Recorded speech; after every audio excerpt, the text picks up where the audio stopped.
possibly the go-ahead run.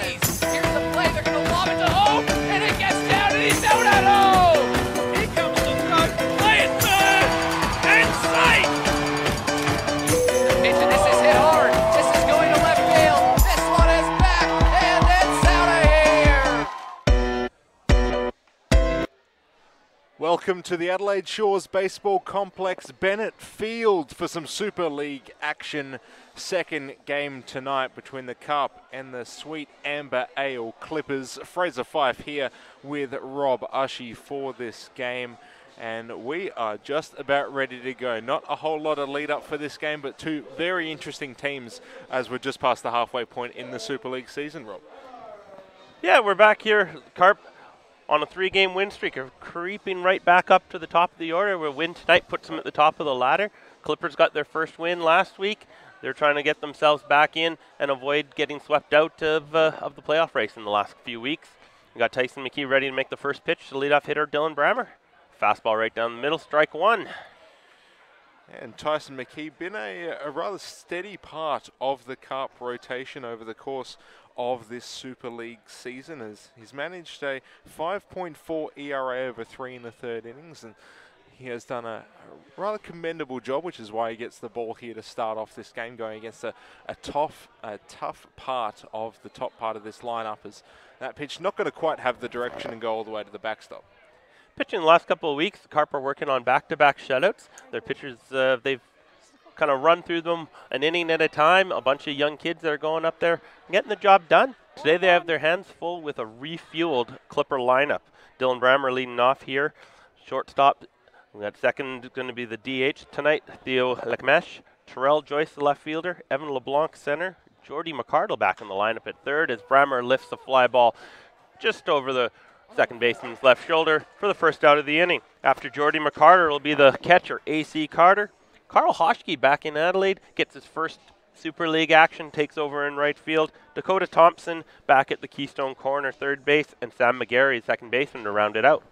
Yeah, so a very good lineup for the Clippers, and we'll use this opportunity also to set up the Carp defensively, as they've stayed roughly the same but have made a few key changes as well in some important positions, and we'll run through that after this pitch with a left to right in the outfield. Blake Farr in left. Pat Inglis, who we saw in sub-duties last week, will get the start in centre, and Wilson Lee in right field. We'll set up the infield after this 1-0 pitch from McKee. And a nice 1-0 pitch there. From third to first, we have Feng, as he has been listed in the lineup card. Feng, according to our official scorers. Nathan van der Linden will be at shortstop. Lachlan Burrows at second base. Josh Lapiana will be getting the start at first. And Mason Clavel will be behind the plate, as this is a fly out towards Inglis, ranging over towards right as the wind taking it over towards Lee. And he'll take it for the second out. So 2 up, 2 down for the Clippers here in the top of the first. Yeah, spoke about the newcomer at third base for the Carp tonight, Feng. If you were around for the earlier game tonight, which we saw the JSR Plumbing Wasps beat up on the Dunmark Crushers 10-2. One of the new parts for the Super League tonight going forward is each of the teams has been awarded one of the Chinese players that are over in Adelaide working with the Bite and with the program. We're going to see next week a big influx. We're going to have a big tournament here. There's a line drive. Joyce doesn't waste any time. First pitch hits a single into right field. And he's got a 2-out magic for the Clippers going. Important to get that first base runner on early in the ball game. We saw last week with the Wasps, so they really turned it around from what we saw last week in the late game, where they really struggled to get consistent hitting. They've turned it around. As we mentioned, the Carp red hot form at the moment, racking off 3 straight. But ultimately, not a whole lot of distance between all the teams, really. So some good fortune here and there can really start changing the fortunes of each and every team. And right now, Joyce getting the Clippers started off right with a base runner on in the first. As that is going to be flared foul. Lapiana taking a look at it, but that one's going to be well into the bleachers on the right side. Yeah, we do have the way the standings work in the Super League. It is a 4-team league. The team that finishes first gets an automatic bye into the grand final. Teams second and third will play in a semifinal match before the grand final game in about 4 weeks' time. The team that unfortunately finishes fourth misses out on the playoffs altogether. So everyone's trying to avoid that. Pitch in the dirt. Good scoop from Clavel behind the plate. Keeps Joyce at first. And the count goes to 1-1 as Evan LeBlanc moves in. Another home run for Evan LeBlanc on the past weekend. He's up to 3 on the year. One of the hot hitters in the SABL this summer.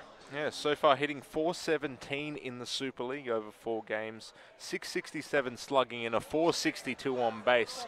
So he is definitely going down as one of the leading hitters for the Clippers so far in this competition. 1 ball, 2 strikes. So 1-2 count with Joyce on at first base. Can McKee get his first strikeout of this game? We'll find out. Going to go for the pickoff attempt, but Joyce not straying too far off of first base, and he'll get back quite comfortably. Trell Joyce a little more known for his power than his speed. You saw him take a little extra lead on that there. You may have been trying to time it, get a good jump with 2 strikes on the batter. But a man who's generally going to look to hit the ball out. I'm going to get another try on LeBlanc, and nicely blocked by Clavel.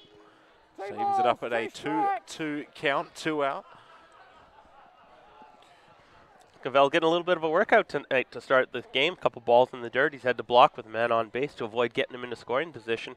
Here it comes with a 2-2 count to LeBlanc. Missed with a fastball up and in. Yeah.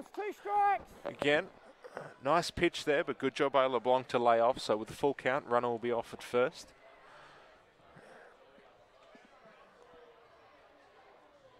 We'll see what the Clippers can do early on.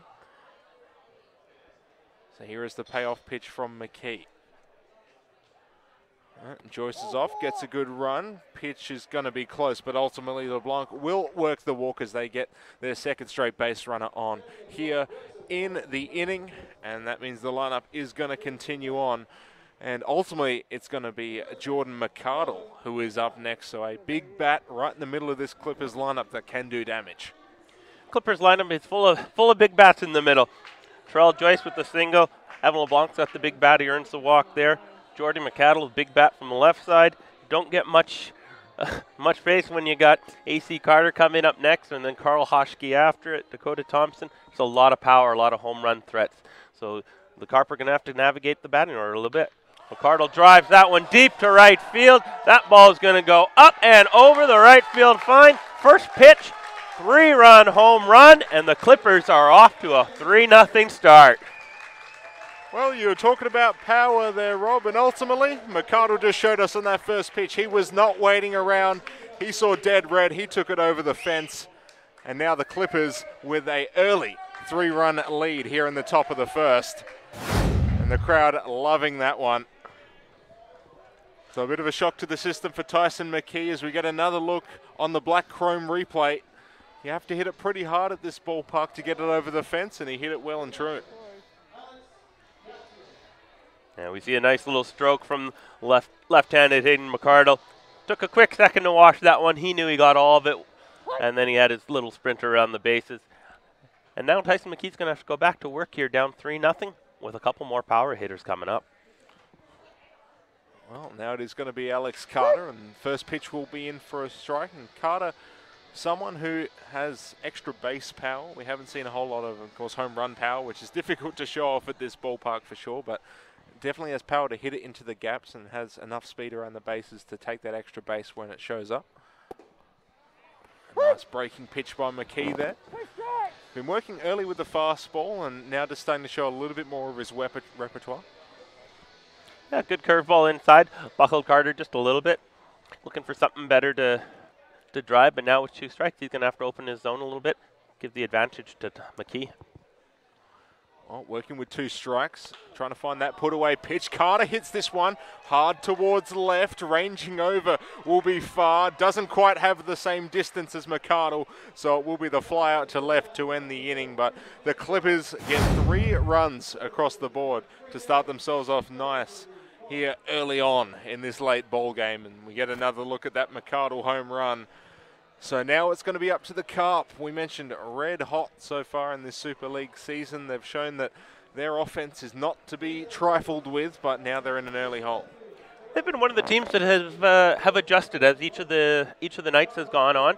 Last week it was cold out here. The ball didn't travel very well, and they turned into a small ball team. They bunted a number of times, hit and ran, and it worked from them. Scored a bunch of runs, got the third straight win. Tonight, the ball's traveling a little bit. We saw the balls in the first game, home run, a lot of hard hit singles, and then we do have Jordan McCardle with a big 3-run homer here. So they're going to have to go back to the hitting because it looks like the ball's going to be ready to go today. Well, as you mentioned, last week was definitely an anomaly in this Super League season so far, but as I said, adapting is everything in this sport and being able to make those adjustments. So we'll have to see what kind of adjustments they make here early on, as they will be facing Tim Day on the mound, who again has also done a very good job for the Clippers in this Super League season.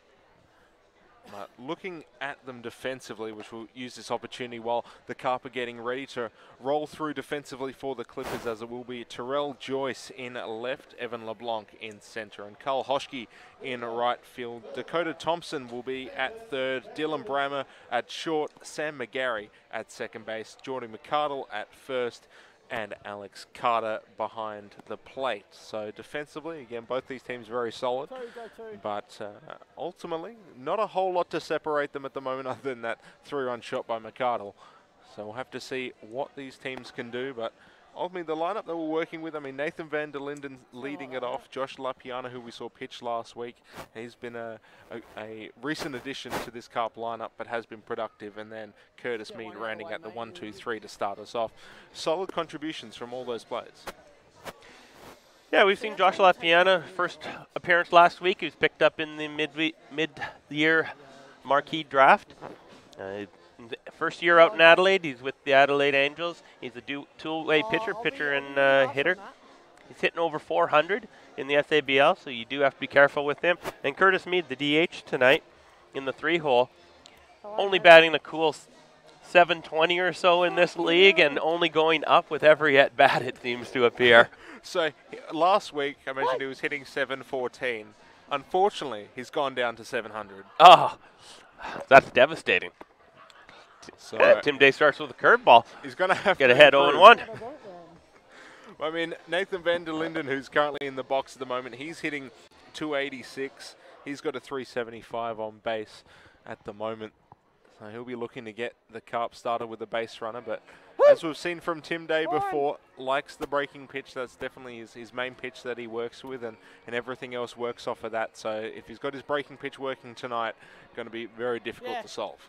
Yeah, we've got back-to-back curveballs there to start, 0-2. Looks like we had a little bit of a cross-up there. Alex Carter runs out after 2 pitches just to double-check. With the Super League, we do have players that are from different teams. Tim Day, Alex Carter from Port Adelaide and Glenelg. Carter just got back the other week, so he maybe hasn't had a chance to catch Day much. They're just figuring out their signs. The 0-2, fastball up. Van der Linden swings through for the first out of the inning. Well, gets it started off right for the Clippers. As I said, everything works off that curveball. 2 straight deuces and then throws the heat past them. Now, Josh LaPiana. Yeah, we get to see him making his first at-bat in the Super League.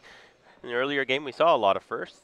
See if we get another first out of the young man from former Ute. University of Utah, Pac-12 pitcher there. Didn't get a chance to swing a bat there too much, but as I mentioned earlier, he has got a pretty good average here in Adelaide. Takes the second fastball outside, 2-0. So LaPiana working nicely here with that 2-0 count. Base is still clear after Nathan van der Linden punched out on the fastball. And there's the first strike of the at-bat from Day. All right, now LaPiana playing a bit of first base tonight. We've mainly seen Angus Rozier getting a bit of a start there over the course of the season. Of course, tonight not in the Carp lineup, but he has been an effective hitter so far in the Super League. So it's good to always get these players who, you know, sort of mix around, of course, with the pitch counts and everything. Dual threats definitely play more of an importance here in Super League. Someone like LaPiana, who's good with bat and ball, and can provide just crucial ultimately stability in the lineup and being able to provide that flexibility as well.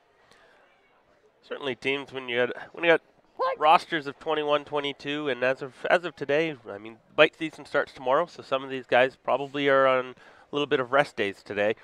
There's a ground ball, Appian up the middle. Bremmers charges over just under his glove. Would have been a tough play to get Lapiana speeding down to first.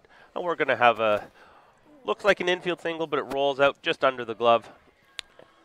Yeah, Maybe a start for the Carp. Just didn't quite have the hop that Brammer was expecting.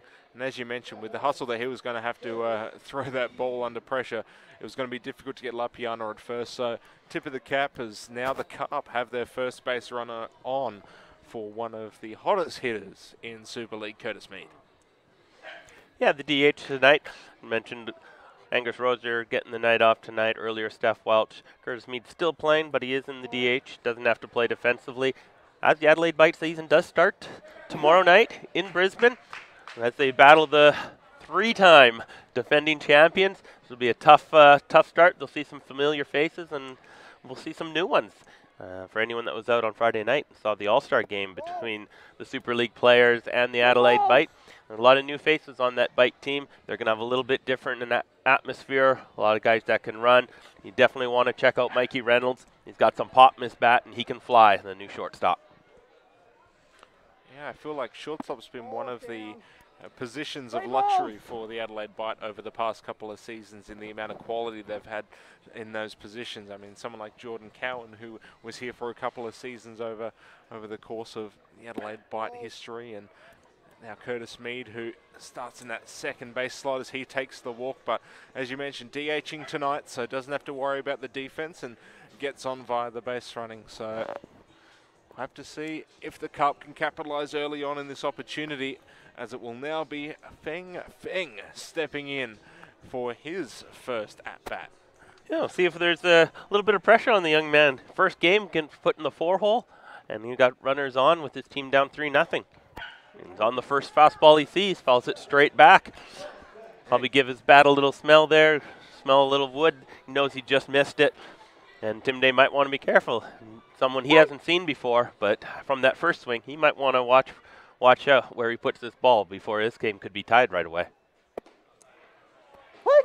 Well, 2 pitches, 2 strikes, as Feng now working with a 2-strike approach. 2 base runners on, Josh Lapiana at second and Curtis Mead at first. And we'll see what Day decides to go with here. Goes for that breaking pitch. Not a whole lot of strong contact made. Back to Day. Throw over to second will be in time as Brammer takes that, so they will get the runner at second. Mead will head back to the dugout, but now runners at the corners with 2 out for the Carp. And that's Tim Day's specialty right there, inducing weak contact, and that's exactly what he got there.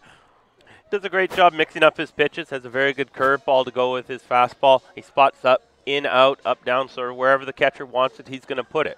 And he got himself, he was ahead in the count 1-2 there, got himself the weak contact you mentioned, and now he's got a good opportunity to get out of the inning, but he is facing one of the SABL's hottest hitters.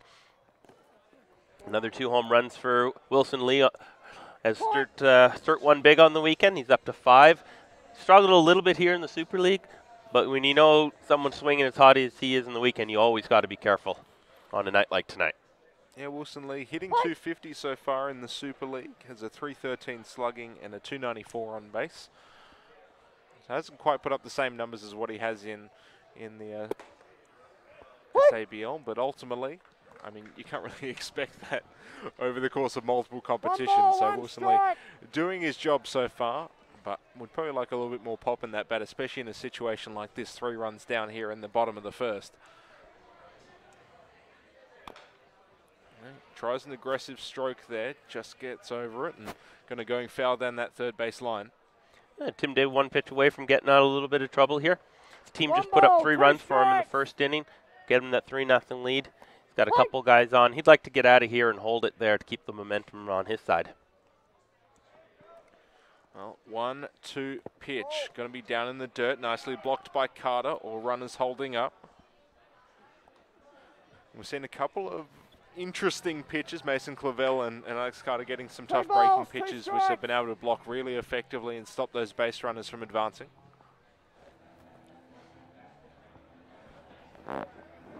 So we'll add another ball to the count, 2-2. Again, Day doing a good job, as you mentioned, varying his location, just keeping these hitters off balance right now. Lee doing a good job just trying to keep himself in this battle.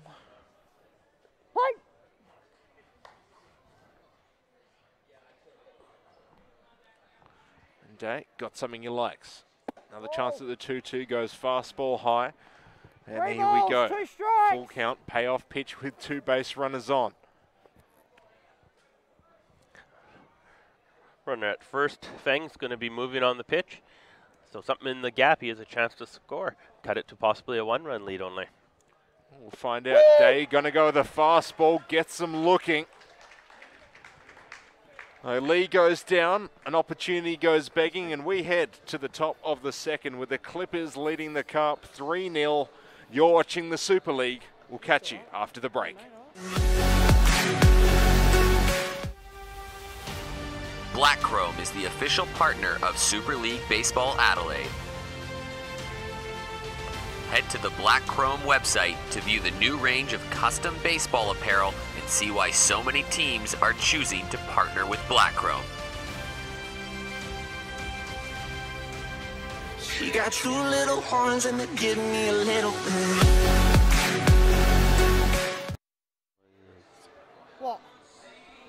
Welcome back to round 6 of the Super League.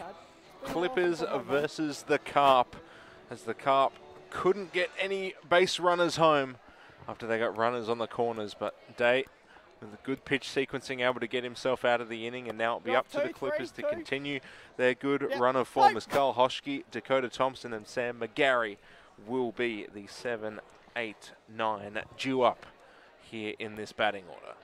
Yeah, it looks like we do have a Wojtek call to the bullpen as the Carp have turned to Ryan Duncan. Tyson McKee had an inning, got a little bit of trouble, and then he gave up first pitch, big 3-run bomb to Jordy McCardle.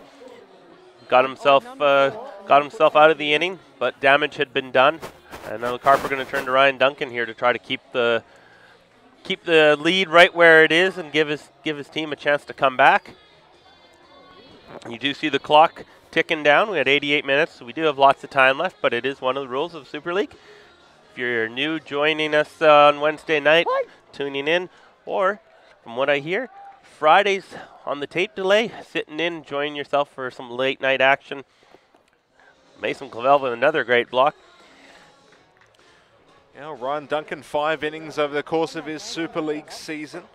Yet to register an ERA at the moment, so hence why he's been an important cog in stabilising a lot of the Carp's games, especially if someone like Tyson McKee having a bit of trouble early on, so he'll try and steady the ship and keep the Carp in the ball game.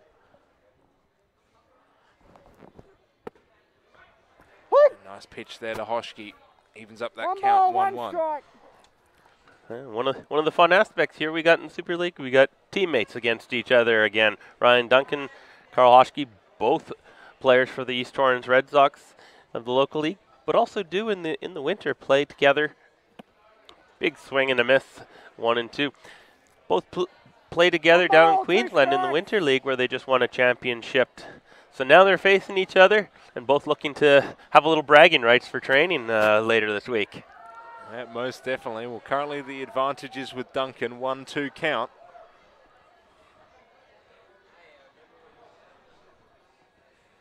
And the wind up, the delivery, nice inside, but ultimately just going to even up that count, 2-2. Hoschke is someone who can be aggressive with the bat when he chooses to, was aggressive on the first 2 pitches and has now worked it back to an even count.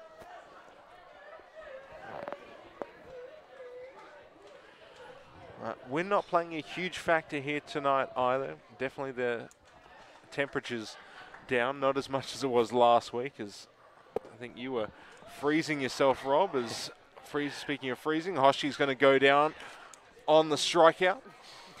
Yeah, last Wednesday we were a little cool, and it got down to about 6 or 7 degrees when you factored in kind of a little bit of the wind that was blowing in. It's blowing almost a swirling left and right, blowing into center. There's a little bit of rain and drizzle, but tonight it's a little cool, but it's a perfect night for baseball. And now we got another one of the Clippers' newer players. Dakota Thompson coming to bat. Takes the ball one. In the last 2 weeks, last week from their first victory of the season, it's almost like a new team. They got added new players from the draft. They got a couple guys back that had been away. And now they're coming in second half. They're looking to turn their fortune around and go right after that, the Carp, which are leading in the standings at the moment. So 1-0 by Duncan. Nice pitch inside, but again, nicely fouled off by Thompson. I suppose you've got all these wrinkles with Super League as well. I mean, you've got the marquee players which come into effect the mid-season draft. You've also got, of course, the ABL, which plays a factor in a lot of the marquee players now having to deal with club duty as well. And ultimately, it just creates some interesting strategies. These teams, as I said, do get an influx of players, but some players, their availability becomes a little bit less than what it has been over the start of the season. So players that you may have relied on for production purposes early on, you're going to have to find someone else to be able to fill that slot. It looks like so far the game plan against Thompson is bust him inside. That's 3 pitches in a row that have come in. He swung at one. The other 2 were just a little further in. And now they're going back outside. Good changeup. Just in the way. Swing and a miss. 2-2 count. And Clippers are looking to get something going here. They want to keep the momentum. They got 3 in the first, and they'll be looking to drive the ball again here in the second inning. 2-strike approach, and Thompson going to get caught looking. And he'll go down along with Hoschke as 2 out for the Clippers. And that will round out the lineup. Sam McGarry will be the final hitter, first time through in the 9-hole. Then lineup's going to turn back over to Dylan Brammer. So McGarry going to have to take a different approach here. Base is still clear. Lefty-lefty matchup. Duncan with some good velocity right now. Definitely favouring that right side of your screen. Hey, as a left-handed pitcher, you can see if there's a curveball away. Left-handed pitcher, he stands on the left side of the bullpen, so he's slinging it across his body a little bit. It's going to be a little tougher for left-handed hitters to gauge that. And then for righties, it bears in hard on them. Yeah, we spoke about that last week, and Duncan, while showing that good velocity, did have some issues in maintaining control. Line out towards left. It's going to be taken by Far for the 3rd out, and that will retire the Clippers. So Duncan doing a good job in relief, as there will still be a 3-run lead to the Clippers. As now the lineup going to continue on. Pat Inglis, Mason Clavel, and Blake Farr, the next batters due up for the Carp. So got to get some production going. I mean, Pat Inglis, who's going to be the first batter due up. We saw him in defensive duties last week, did have an at-bat, but now potentially could be getting some regular playing time. Another one of the new players added to the Carp in the mid-season draft. He'll be definitely taking over some of the positions, as you mentioned earlier. Some of the bite players start becoming unavailable, and as players start taking other duties around their lives, that some other players and some backups were needed. And he's going to be one that patrols center field every week for the Port Adelaide Magpies and has lots of experience with the Adelaide state teams as a junior, so he'll be one that the Carp are going to count on to keep battling their way to their 3 straight wins and hoping for title supremacy the first year here in the Super League. Of course, that's definitely one of the bragging rights you want, to be the inaugural winner of the Super League. So plenty to play for all of these teams. And as you mentioned at the start of the broadcast, the team that ends up in first place, they get straight to the grand final, which is definitely a bargaining chip that you want in this league. Of course, the talent parity between second and third, it's going to be very, very close. So if you can avoid that, if at all possible, definitely an advantage you want to be keeping. If you can finish first and only have to play the grand final, since the semifinal is played the night before, it's the pitching is where the biggest aspect is. You're going to have to use pitchers in that first game and then pitchers in a second game. If you have all your top pitchers fresh for the finals without having to play in a semifinal, certainly an advantage. So the battle for first place is duly important. The Carp right now are sitting there. They want to extend that lead a little bit, as the Dungmark Crushers lost tonight to the JSR Plumbing Wasps. Clippers are going to try to fight back these next 3 weeks. They're only a game behind now from third place. And first place isn't out of reach from them if they go on a string the last few weeks of the season. Well, it's amazing how the feeling changes around a lot of teams. I mean, Dunmont Crushers, they got off to a very hot start. Now they're starting to come back towards earth. And the Carp, again, a team that sort of struggled early on, but now racking up some wins. So, as you mentioned, if you can get some head-to-head wins against, you know, someone who's around your proximity, it can definitely change the outlook. And right now, Inglis, his outlook, working with a 3-1 count. 3-1. Day just missing with that last pitch. He's just having trouble finding the strike zone right now. 3-1. He's going to have to come right at Patty Inglis here. Right down the middle. 3-2. Hitters count. 3 balls. You can 2 see the strikes. Carp are being a little more laid back, not as aggressive. They might have to start getting aggressive being here down 3-0 though. Foul tip, and going to stay alive for at least one more pitch. Right. Whether Day breaks out the fastball or the breaking pitch, that's going to be the question. It's a 50-50 chance. 3-2, he's got great command of that curveball in the first inning. I'm going to guess he's probably going to go back with it. Goes with the high fastball instead. Gets his third strikeout of the game. Back-to-back strikeouts if you go to the last out of the first inning. And he's cruising on his way here in the second inning. 1 out. So now catcher Mason Clavel will be stepping in, and so far over the course of this Super League season, doing a decent job as we look at his stats. Currently dealing with a 188 average, but 188 on base, 188 slugging. So offensively, has not quite had the season so far that he would want, but definitely from a defensive perspective, he's been very important for the Carp behind the plate. It showed earlier tonight in the first inning, getting beaten up to keep the players from advancing on base.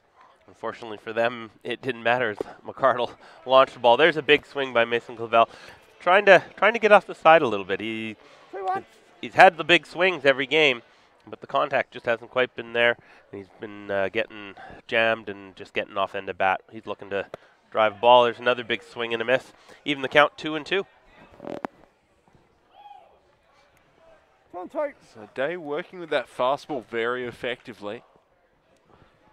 So far it's kept the hitters off balance with that speed differential. With the 2-2.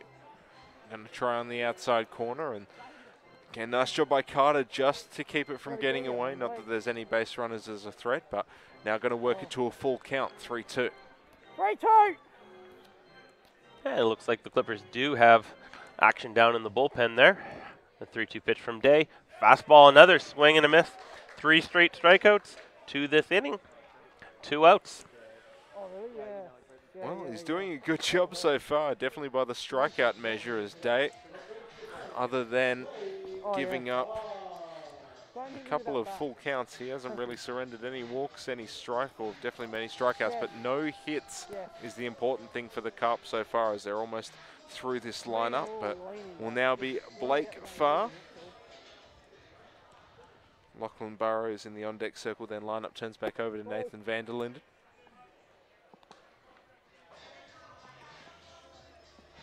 For Farr, 231 over the course of this Super League season, 308 slugging, 267 on base. They're doing a bit of shifting, played a bit of left field, played a bit of right field over the course of this Super League season as well, so having a bit of outfield flexibility important. Now, bouncing ball towards McCardle. Going to do the underhand flip today, who gets over to first in time, as that will retire the Carp. So the Clippers still holding a 3-0 lead as we head to the top of the third inning. You're watching the Super League with Fraser Fife and Rob Ushy, brought to you by Spacequake Sports.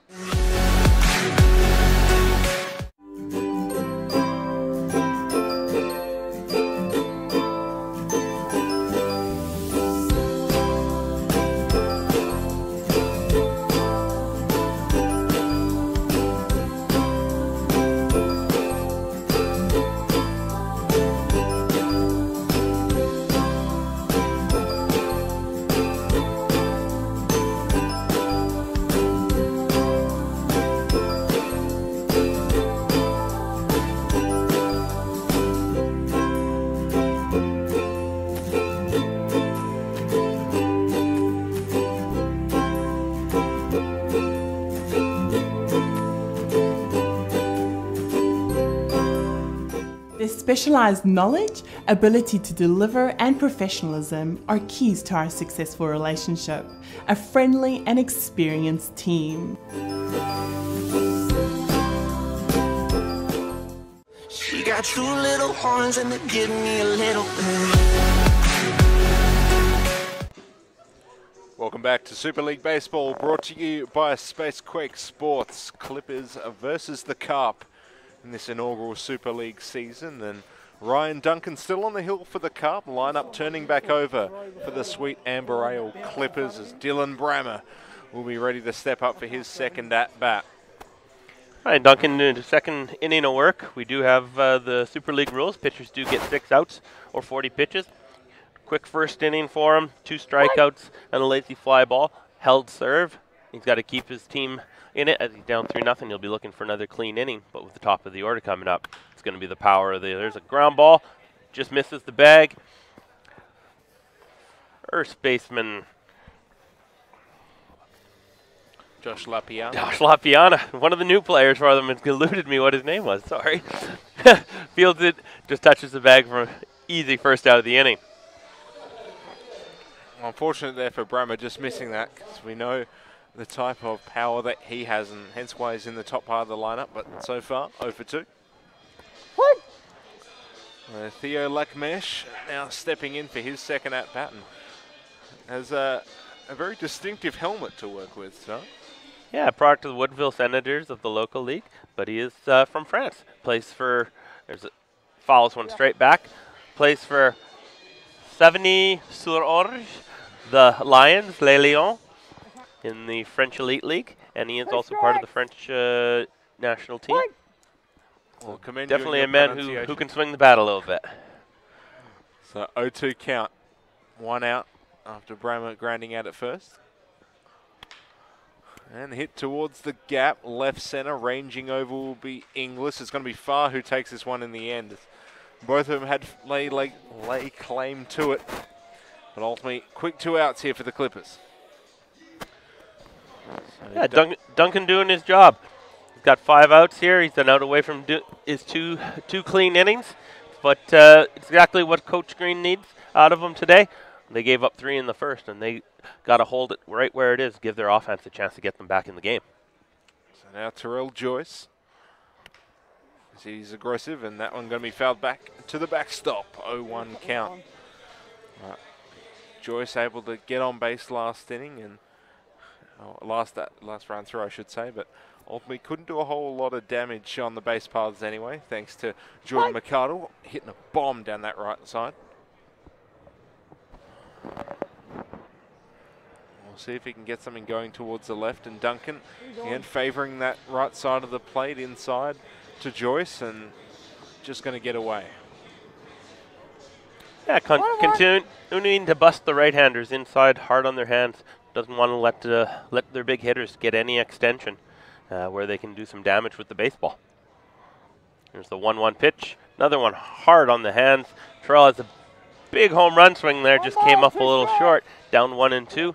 See if he holds up a little bit here, or if he still continues for that big lead extending swing. Well, they need a few more swings if he can get it, but you just got to take one step at a time, and he will be aggressive, and he goes for the strikeout. So quick 3 outs for the Clippers as they still maintain a 3-run lead. 2 hits so far for them over the course of this game, but right now Ryan Duncan getting high fives from his teammates as he's done a good job over the course of his 2 innings. So we'll see a new pitcher next time the Carp are setting up defensively, but it'll be up to them now to get some runs on the board. As will be Lachlan Burrows, Nathan Van der Linden, and Josh Lapiana, the 9-1-2 due up for the Carp. As you're watching Super League here on Wednesday, just take a quick look around at the stands there, and then come on down to the Bite Home Series next week. It's going to look completely different. There's going to be some big renovations done to the ballpark, and it's exciting times this season. Don't want to go into it. You're going to have to come down and see it for yourself. It's from what I've been told that it's going to be a completely new looking place when the Bites take their first trot out onto the home diamond on the next weekend. Well, of course, for South Australian baseball fans, we've been very spoiled by this complex, the Adelaide Shores Baseball Complex. And, I mean, hey, if you could just keep adding to it, that was definitely okay in my book. So we'll have to see what is in store for the ABL fans that do come down and the Bite fans that come in to cheer the team. But also fantastic for all the Super League fans. Of course, that's the thing about baseball. The fans who come out to support not just the SABL, the Super League, the ABL, they come out in full force and they're definitely passionate. So we do appreciate their support over the course of all the seasons that we have here during baseball season in Australia. Lots of exciting things happening to the ABL. We got the 2 new expansion teams, Auckland and Geelong, coming into the season this year. The ABL with the TV deals, you're going to see a lot more ABL TV this year. And then with Brute just becoming the main sponsor of the ABL this year, definitely exciting times, as you mentioned, for baseball, because that'll just trickle down to all the players, especially the young kids coming up. You'll get to see a great product and come out and watch and learn even more about baseball. Well, Lachlan Burrows going to be stepping up here. First pitch is going to miss 1-0 count. So we have the Wojtek call to the bullpen here. We do have Chappell taking over for Tim Day, who had his 2 innings shutout baseball. And here he's going to start with a little bit of slider there. Looked like maybe another cross-up between pitcher and catcher that maybe don't get to work together a ton. So go back to the fastball, little chopper, up to Thompson over to first base. Easy first out of the inning, 1 down. Yeah, 5-3 ground out. At least early on, after the 3-run top of the first, things have just started to quieten down offensively. But lineup going second time round for the Carp. Nathan van der Linden stepping back in. So we'll see if he can get something started with 1 out. But Tyler Chappell with that almost sidearm action can be difficult to pick up, especially in short spurts as well. That's why we've seen him also in action for the Adelaide Bite. And speaking of, he goes with that fastball hard. And gets the strike, the swing through. So Chappell definitely someone to keep an eye on over the course of the season. There's that breaking pitch. So you got really a nice battle at the moment. Van der Linden. You do know Chappell's working when he's using his different arm angles. He will come over top the odd time from the side, and when that slider moves like it does there, it does again. Little chopper off the plate and touched in foul territory by Carter. So Van der Linden's going to have to come back and do that all over again.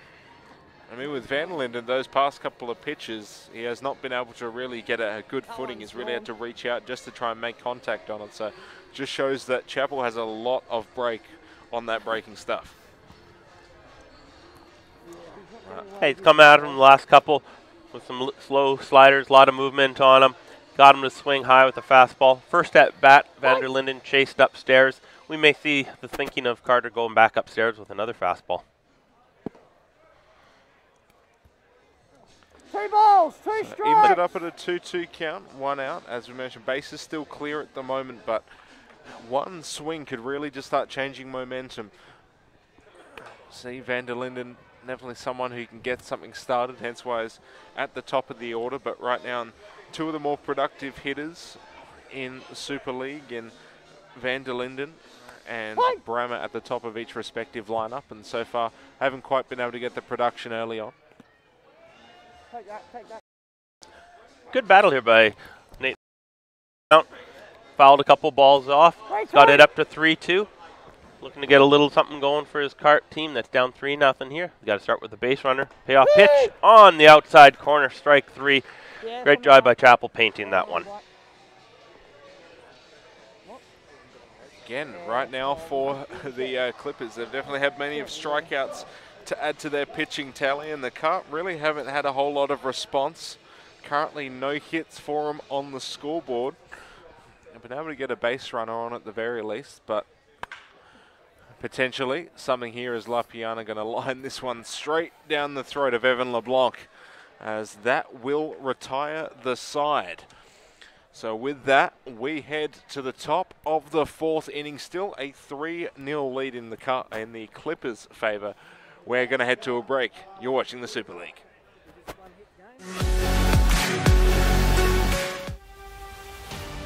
Black Chrome is the official partner of Super League Baseball Adelaide. Head to the Black Chrome website to view the new range of custom baseball apparel and see why so many teams are choosing to partner with Black Chrome. She got 2 little horns and they give me a little bit. Welcome back to Bennett Field, Adelaide Shores Baseball Complex, as we are almost midway through this game with the Clippers holding a 3-0 lead over the Carp, as we do have a Wojtek pitching change as well for the Carp, as Duncan thrown his 2 innings, and ultimately now we have to move on, find someone else just as productive. Yeah, Ryan Duncan came in relief of Tyson McKee. McKee gave up a 3-run homer to McCardle in the 1st inning. Coach Green decided it was time to make a change. They couldn't allow any more. Duncan got his 2 innings and nothing. And turned it over to Nick Carforo, who's going to look to do the same thing. He got the week off last week. He'll be ready to go here, as we see Evan LeBlanc taking some swings on deck circle. And another option in the Super League, teammate versus teammate. Both players for the Kensington Cardinals, and know each other quite well off the field, and now we're going to see them against each other on the field. We'll have to see, as you mentioned, with teammates, of course, bragging rights is definitely up for grabs between these guys, and if they know each other, they will never let each other forget it, whoever wins this battle. So ultimately important battles within the larger battle of this ball game, and we'll see who's able to come out on top. But you're looking at the 4-5-6 duo for the Clippers: LeBlanc, McCardle, Carter. So an important 1-2-3 to get through here in this top of the 4th. LeBlanc earned a walk his first time up in the 1st inning, came in to score on McCardle's 3-run home run. He's looking to get the Clippers going again. They have the 3-0 lead, but they've been stagnant the last 2 innings. They want to add that lead. They don't want to allow the Carp to sit around and maybe chip back in this as the game progresses. Well, Carforo, at least with that first pitch, is going to go inside. And we'll have to see what his approach is for these hitters.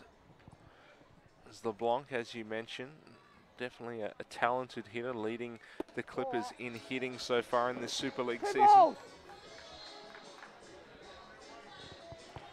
At least for right now, over the course of this game, as we mentioned, the 3-run shot which McCardle got, that's been all the offense in this game so far.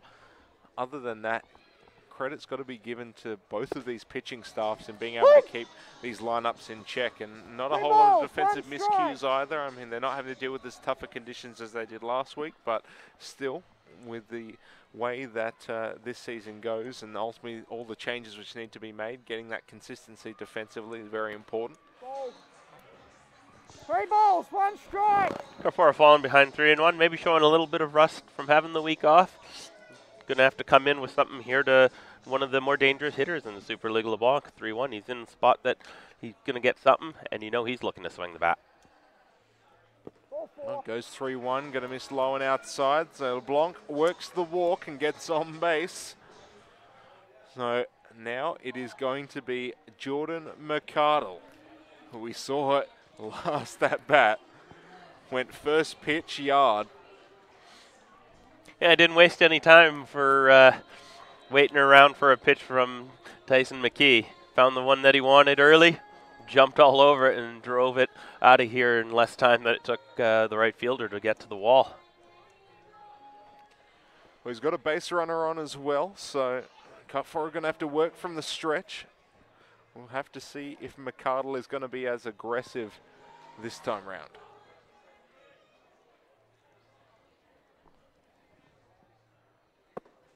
He's decided he's going to lay off that one. 0-1 count. I was just waiting. I think the whole crowd was waiting with bated breath to see if he was going to lock on and swing through. But got a little quiet here. The music kind of went away. Everybody kind of held their breath to see if he was going to jump all over a first pitch. But they made the adjustment. No first pitch fastball for him that time. He's just going to lay off that fastball there. Evens up the count 1-1 as Carforo trying to aim high and away. 1-1. Right now, LeBlanc with that walk now at first base. not taking a huge lead.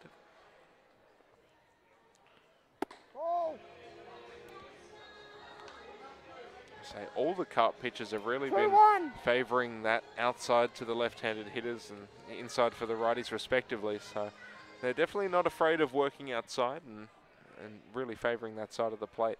Of course, Duncan, as you mentioned, probably the most, wouldn't say egregious, but definitely the most common in relation to his sidearm sort of action and crossing the plate. So, but everyone's getting in on the action list here early on. Yeah, Carfar falls behind 3-1 here to McCardle. He'll be looking for something to swing. You know from his first at bat when he swung at the first one, he's going to jump all over something that's hittable. But can't fall behind too far to these hitters. Then LeBlanc is running on the pitch. Ball outside. Ball 4 when we got first and second here. Nobody out. Can't slouch now. AC Carter didn't quite get it out of here, but he took it to the fence where Blake Farr caught it with his back resting up against the Nevron quality sign out in left field. Oh yeah, he got close. Just didn't quite have the same amount of pop, so we'll see if he can make some adjustments and maybe muscle one over the fence this time round. But meanwhile, we're going to have a meeting out on the mound here because Carfora, after starting off this inning with just missing his location a bit, has now allowed 2 base runners on in LeBlanc and McCardle. There's your first one.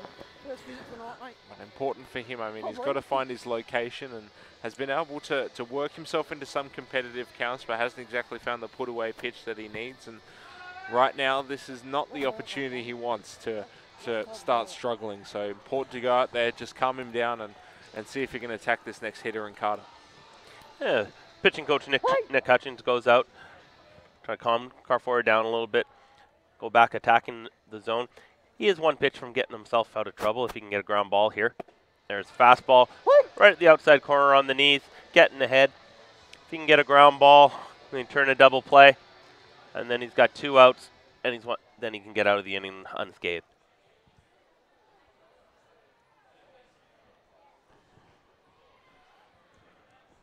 Carfora taking his time with that quick look over towards second and nicely blocked by Kilvell. And that's going to be crucial. If any of those balls go to the backstop, there's enough pace on both these teams to take that extra base when it's there. And just got to make sure that pitcher and catcher aren't going to be crossed up at any point, as we've seen a couple of times for both these teams.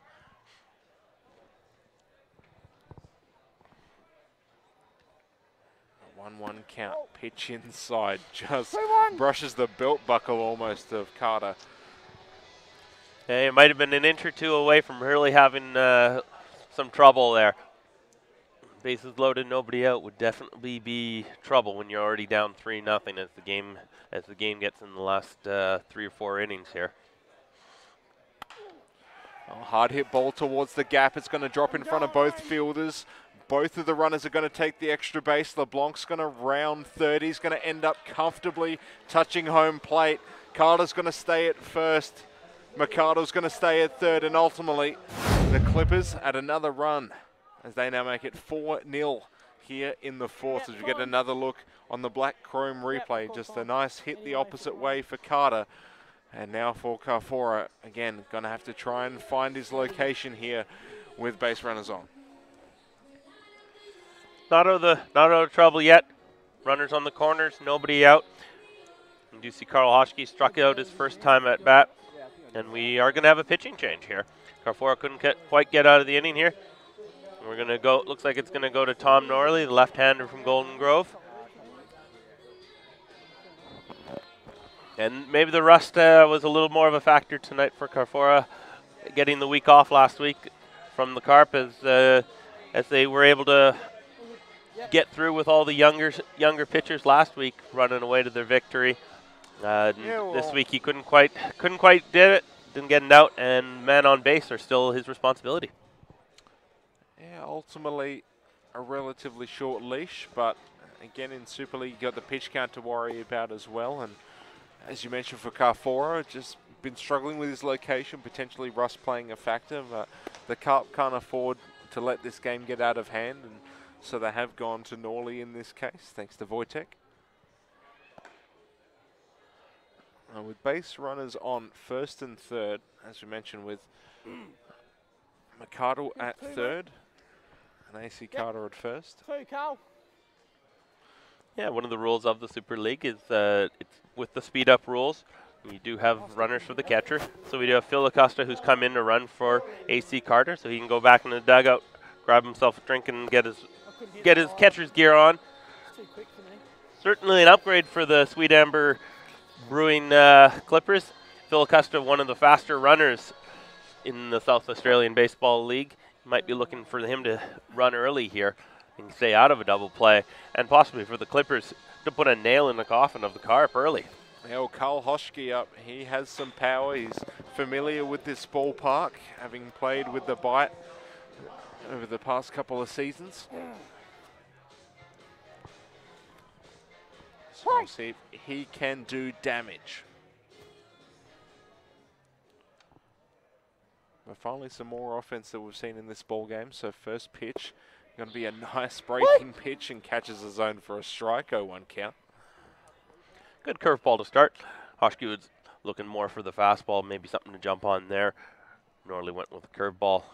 Little get me over, get ahead 0-1. Now he can set him up with something on an outside corner.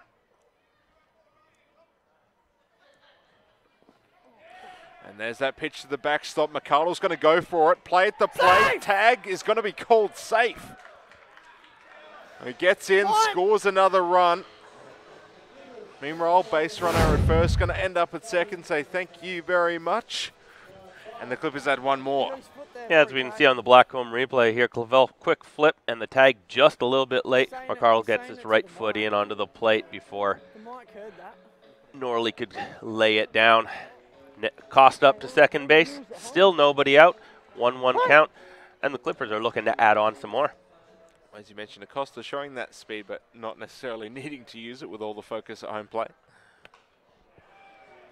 So it takes a little bit of pressure off Hoschke, but it's still got an opportunity to drive a base runner in. Now working with a 1-2 count. Continuing to pound inside on all these Clippers hitters.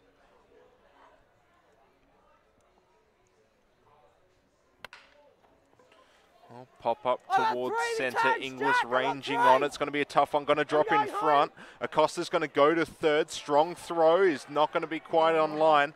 Hoschke's going to end up at second base. So Clippers continuing their good run of form, getting more base runners on.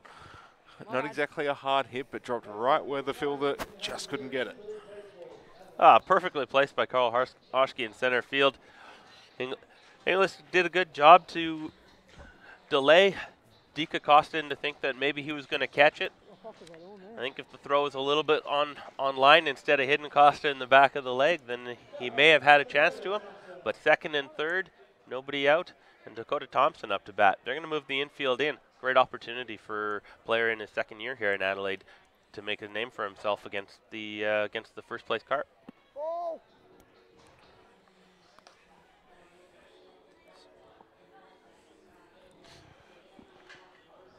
So with that infield in, I said all that focus is going to be on Acosta at third and see what breaks that he makes. And of course for Thompson at the plate, going to try and not force the issue at home and try and get something strong through that infield, but some pace in the outfield as well. With sort of Inglis, despite not getting to that previous pitch, showed off his wheels and making that one close and stopping Acosta from taking that extra base. Another close one. Nicely blocked by Clavel. Another pitch in the dirt, and the pitchers continuing to have a hard time finding the strike zone this inning has continued. Here's a 3-0 count with the infield in. See if Dakota is let loose, or if the team's got the take sign on. Not even close, as that pitch was non-competitive. Takes a 4-pitch walk. Bases loaded now, 2 outs, or nobody out. Excuse me. And Sam McGarry coming up to bat. He had a line drive deep to left field that Blake Farr had to make a running catch on back in the second inning. Well, bases loaded, as you mentioned, Sam McGarry. Lefty-lefty matchup. Going to be tough for the Carp right now. They really need something to go their way as the Clippers, after putting on 3 runs in the top of the first, have now added 2 more.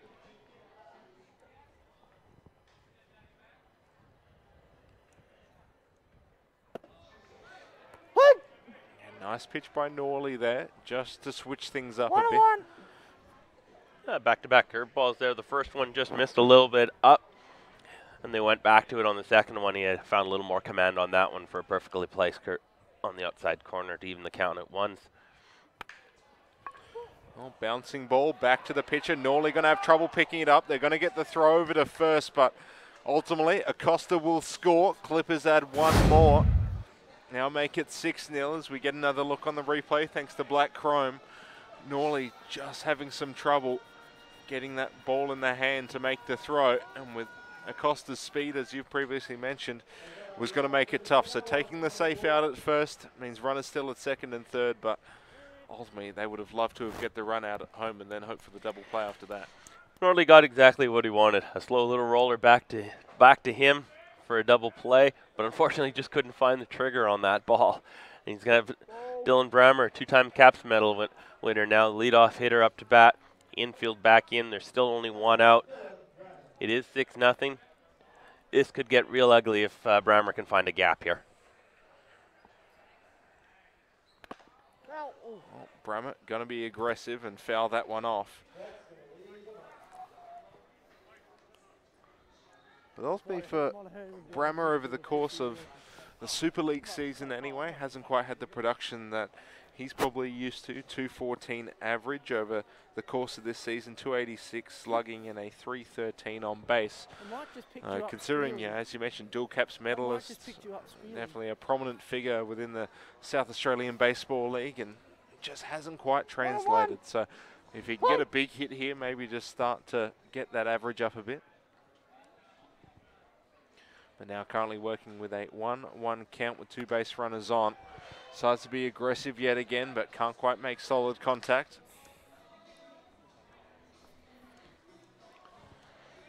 So infield in again. 1-2. Hoschke is the one at third ultimately.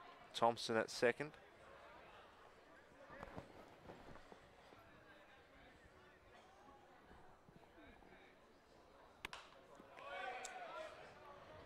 Brammer really looks like he's just trying to pull this ball and ultimately hasn't quite been able to again make that solid contact. Just looks like he's pressing a little bit out there.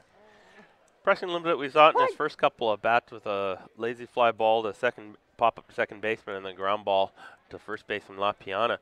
That, yeah, he's trying to drive balls that are outside and outside of his zone. There he hangs tight on a good curveball just to stay alive.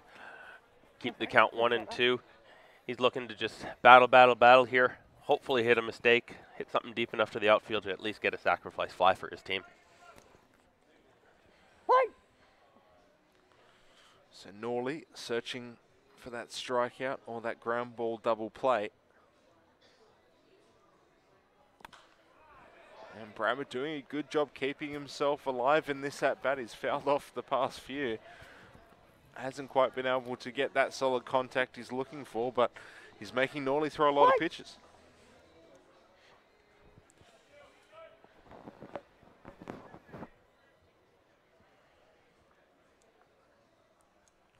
Another one there, and Brammer doing a nice job laying off. So good battle here. Good battle there. He followed off the last one. May have missed one that he wanted. They tried to expand his zone even further than what he's been doing here. Now it's 2-2. Got to dial back in and make a good pitch on this one here. 3-2. Curveball high and away. Not really competitive again there. He's got to back into a hitter's opportunity when Brammer knows that the young pitcher is struggling to throw strikes. Well, payoff pitch with 2 runners on. Base is open at first. Brammer gonna get the walk. A very, very good at-bat from Dylan Brammer there. Now bases loaded yet again for Theo Lakmesh. Well, we'll see if he continues to wait it out. Norley's having trouble throwing strikes. Lakmesh has been very aggressive that we've seen in the Super League. He doesn't really have an at-bat that's lasted more than 2 or 3 pitches. Today he's taken the ball a little bit deeper into account. see if he's aggressive early with the bases loaded and 1 out. Well, he could definitely put his stamp on the Super League here with one big swing. So ready for the Clippers. 6 runs on the board. Carp still searching for their first hit in this game. Considering they've been running a streak of 3 straight wins, definitely going to need to pick up something offensively. As also the clock will play a factor as well as we head further on into this ball game.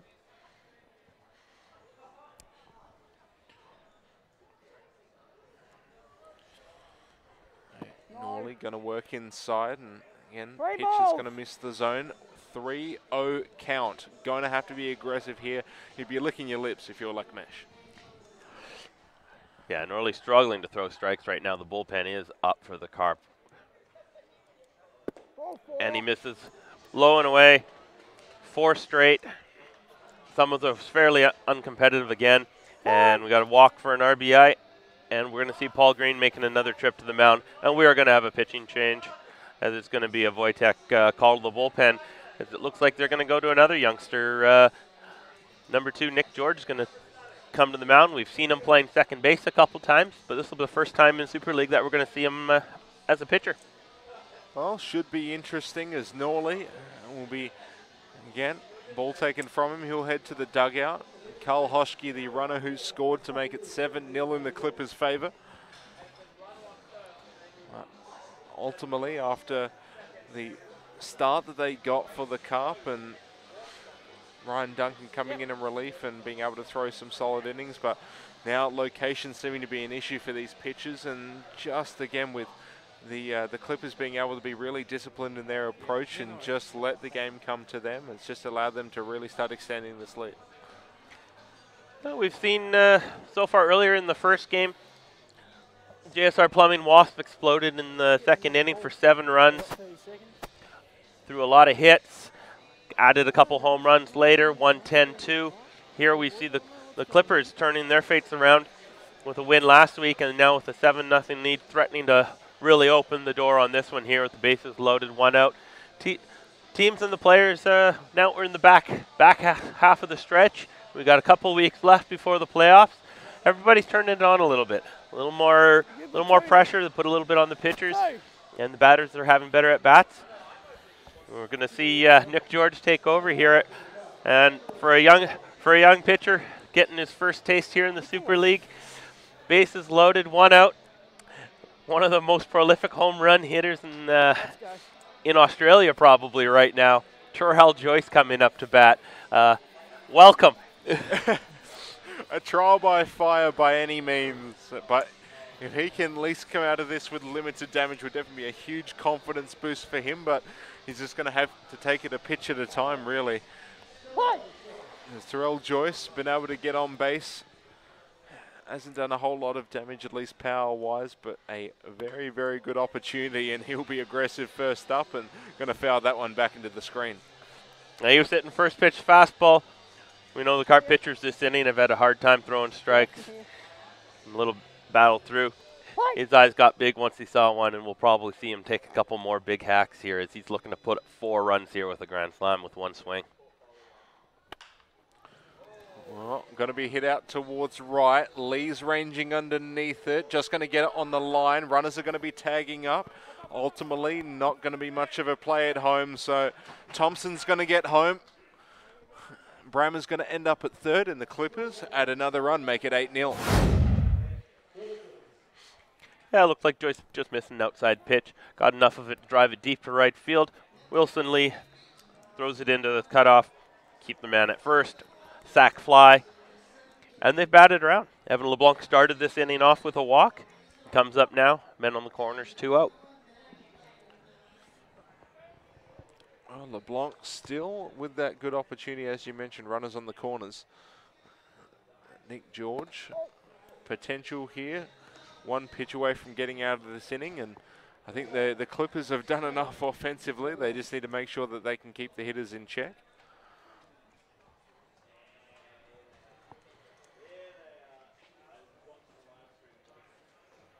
A 1-0 pitch, and again, just going to miss the zone.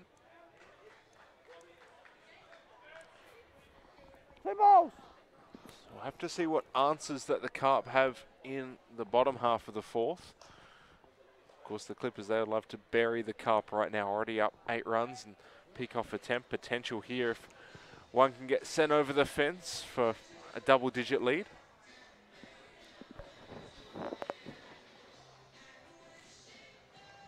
Currently Nick George, 2-0 count, looking for his first strike in the at-bat. Now Fang with a nice reaction time at third. He'll get the third out. And for George, ultimately he will get out of it relatively unscathed, but the damage has already been done by the Clippers as they hold a 8-0 lead as we head to the bottom of the fourth. We get another look there at that final out. So a lot of work for the Carp to do considering they still haven't registered a hit. We're into the bottom of the fourth inning. We're going to be under an hour left in this game time because of the 2-hour limit. And a big crooked number there from the Sweet Amber Pale Clippers. A 5 spot makes it 8-0. The Carp have to answer with a crooked number themselves. They can't peck away anymore like they were trying to do. It's got to be big, and it's got to be now. Well, I mean, it's the perfect part of the order to do it.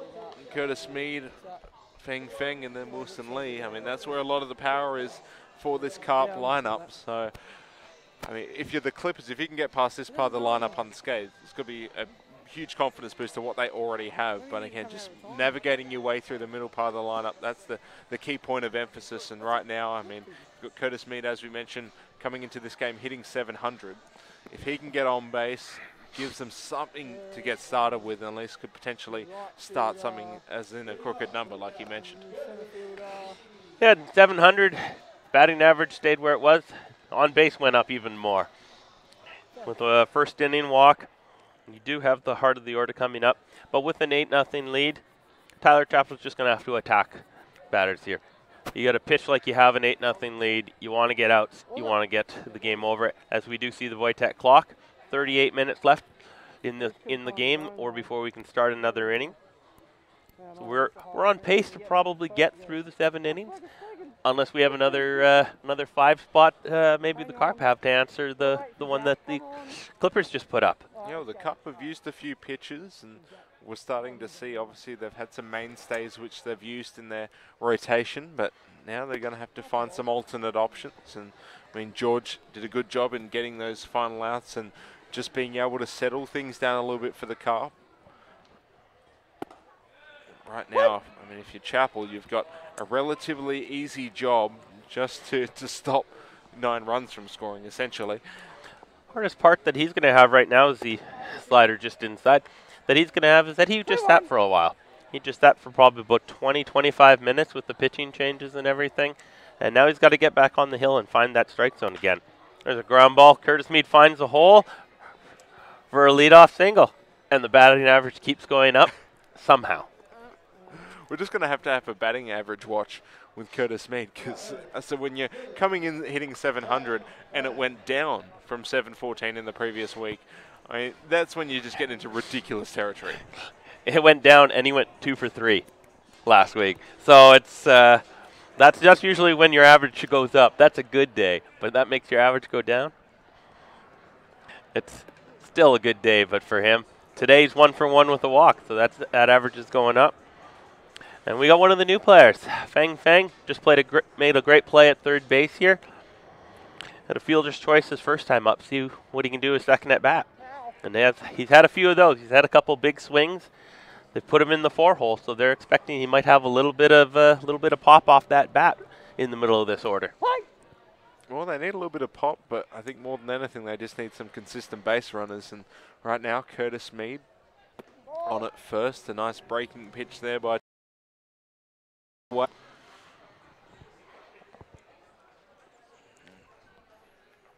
2-1 count, and going to be a bit of a jam shot. Bouncing ball, Brammer going to take an awkward hop. Still gets the throw over. Going to be a lot closer than it had any right to be, but Feng will end up at first. Mead ends up at second, and let's have a look on the black chrome replay. Just took a bit of an awkward hop, had a bit of backspin to work with, and I mean, Brammer's had some tough ones to deal with tonight, and This is another one to add to the tally. Yeah, back in the first inning, Lapiana hit one up the middle that it would have been a great play by Dylan Brammer to get to. He was charged with an error on the play, but that one there he had no chance on for an infield single. A little side spin as he came in to barehand it. Carp have a little something going. Back-to-back hits, nobody out.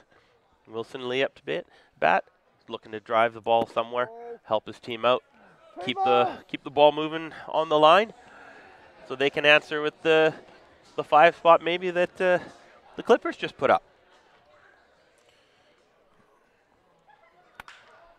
Well, there you go. Hard hit to the power alley in right center. Mead's going to take the casual turnaround third. He's going to end up Feng going a little bit harder. Ultimately, Wilson Lee going to end up at third to some trouble, and he will get in as 2 runs score for the Carp. They get on the board. Lee ends up at third, and there's that power they needed. There's that consistency as they get some runs across the board here in the bottom of the 4th. As we speak, Wilson Lee drove it into right center. That's the part of this ballpark near those Brett signs that you can get triples on if you got a little bit of speed that Wilson Lee has. Slid in, toe up, stand up, 2 RBIs. Still nobody out, and they're starting to come back. And now Inglis comes in, and if he gets solid contact, potential sac fly, make it 8-3. Things could be getting interesting if this continues. Bouncing ball up the middle, another opportunity for Brammer. He gets it in the glove and the throw over in time. 3rd time's the charm for Dylan Brammer as it just stayed in the webbing of the glove. But run does score for the Carp, so they will now make it an 8-3 scoreline. Inglis does his job. And we see Wilson Lee scoring there on the Blackcomb replay. We can see it here. These are great hands by Dylan Brammer at shortstop. That ball had seen eyes up right up the middle. Quick hop. Scooped it up by his ear over to first for the first out to help their team get back to where the bases are empty. Nobody out. A couple runs here for the Carp. They need another base runner to turn this over again. Another ball up the middle, another opportunity for Brammer. This one a little bit easier for him as he gets the throw over in time for the out. So a first pitch out for Mason Clavel, and now things will turn over to Blake Farr. But, you know, the Carp showing some life here in the 4th inning. Well, they hadn't had a hit in the first 3 innings. Curtis Mead jumped on second pitch of the inning, got a single to right. Feng infield single, big triple by Wilson Lee. Back-to-back ground balls, scored a run. But they need a little more. They got back in a little bit, but it's still 8-3.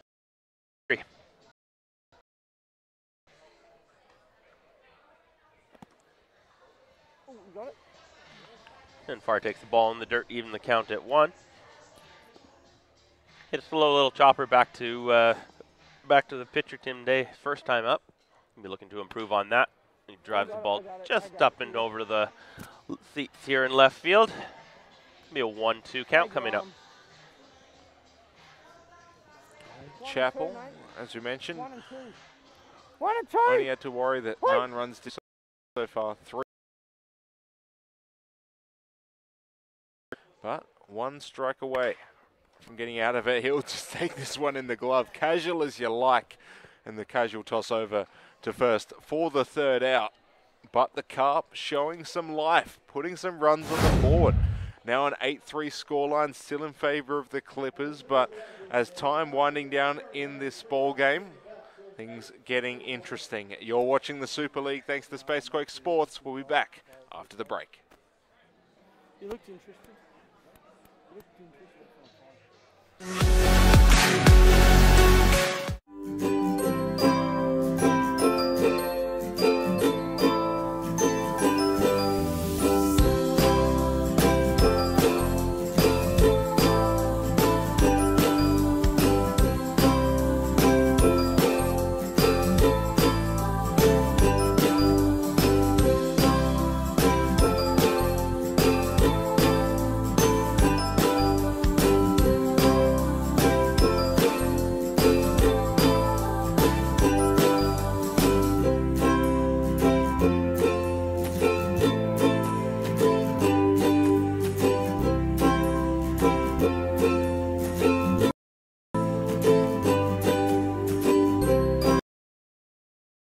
Their specialised knowledge, ability,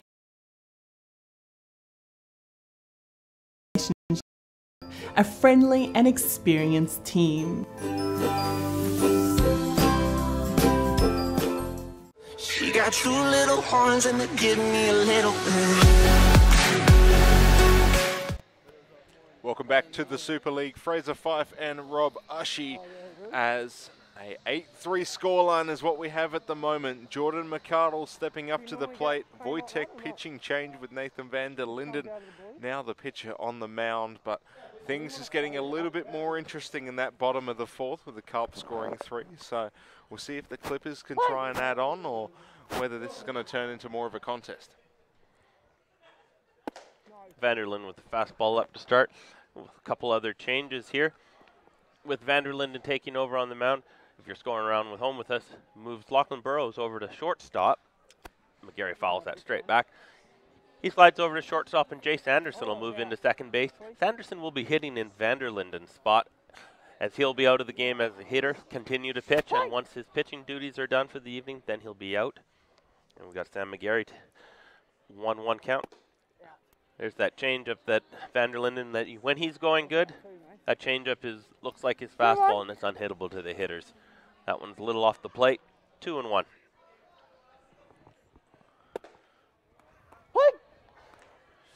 McArdle at the moment working with that 2-2 count, having a bit of a slap of the bat there. But with 2-strike approach. And just going to foul this one off down the left side. A few different changes as these teams continue on. As we have only Daniel Chapman who will be coming in for the Clippers as well. And there you go, strike 3. McArdle knew it straight away as he'll head to the dugout. A good curveball there by Nate Vanderlinden. Get the first out of the inning. Gonna have AC Carter coming up. The Clippers might be looking to add a little something on here. They got the 5 last inning to get ahead 8-0, but it was answered back by the Carp with 3, so it is still within striking distance. They can get a nice clean inning here. You never know what happens with the bat their next time up. Oh, nice pitch by Vanderlinden there, and you can see why the Carp have brought him in this circumstance. One of the better pitches for the Carp, and mentioned with just being able to stabilize the middle innings, probably being one of the more underutilized aspects of Super League, just because of the pitch counts playing a factor and only being able to throw the 6 outs. So just having that depth, and someone like Vanderlinden who started off at shortstop and now can just get you through the latter half of this ball game. This is a good fastball. Vanderlinden gets him into 1-2 count. Going to be sort of in a rocking chair here for Vanderlinden. He's got ahead with the curveball, came back with a fastball. He kind of goes wherever he wants here. There's a changeup. Short. Burrows gets his first opportunity. Comes across, short hops, and Lapiana quite pick it up. Clavel covers up. And the Clippers have themselves a base runner with Carter. There's going to be error on the shortstop with a short throw. Yeah, you could just tell trying to guide that one to the first baseman's glove, but didn't quite have the distance. So a reprieve here for the Clippers as now they've got an opportunity with Carl Hoschke to do some damage. And of course with Carter ending up on base, pinch runner.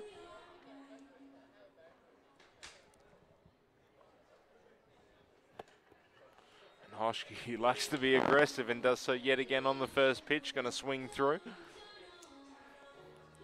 And when Hoschke makes contact, it is loud, but just has not been able to make that consistent contact here tonight. Yeah, former member of the Atlanta Braves development squad years ago. Hoschke does have the power, and there's another big swing that when he does hit that, you know that one's going to go a long way, and they may be alerting the airlines around here. But it's the contact that is his trouble at the moment. Let's see if he makes an adjustment here down 0-2. Costa on first base getting a careful lead.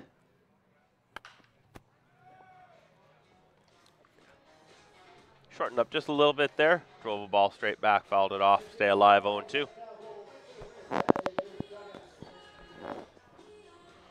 So 0-2 count, 1 out, runner at first for the Clippers.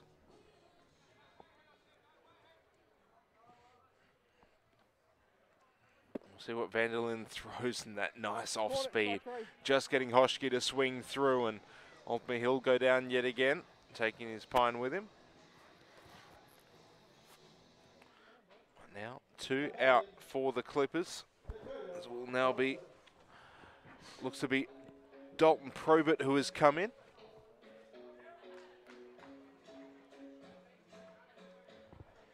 So he'll get his first action here tonight with a good opportunity. Back pick attempt. Throw is going to be close, but not quite close enough. Cavell tried to catch Costa wandering a little far on the pitch. Back pick him at first base. Just maybe a little on the wrong side of the bag, but he got back in, scampered in. 1-0 pitch coming up to Probert. And fouled straight back into the screen, evens count 1-1. 2 strikes. For Dalton Probert, 167 average over 5 games, 250 slugging, 286 on base percentage. Currently working with that 2-strike approach, and Van der Linden plenty of pitches to work with in his repertoire.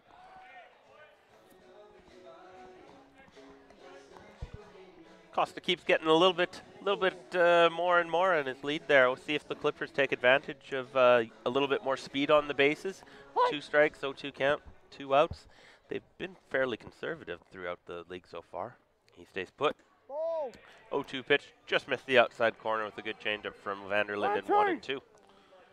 I think all we've seen is Joyce ultimately with a stolen base attempt, but I can't remember if that was on the full count or not. But ultimately that sort of shows the opportunities that the Clippers have been able to capitalize on has really been more on the full counts, payoff pitches that they've been willing to do. Not really any hitting, running, anything like that. So mainly relied on their hitting acumen to get base runners on. Currently a 2-2 count. And there's going to be a cold strike 3, so Probert will go down. That will retire the side. And Vanderlinden doing a nice job there to keep it an 8-3 scoreline as we head to the bottom of the 5th. And it will be up to the Carp to continue their runs on the board as they look to potentially make this a bit more of a ball game.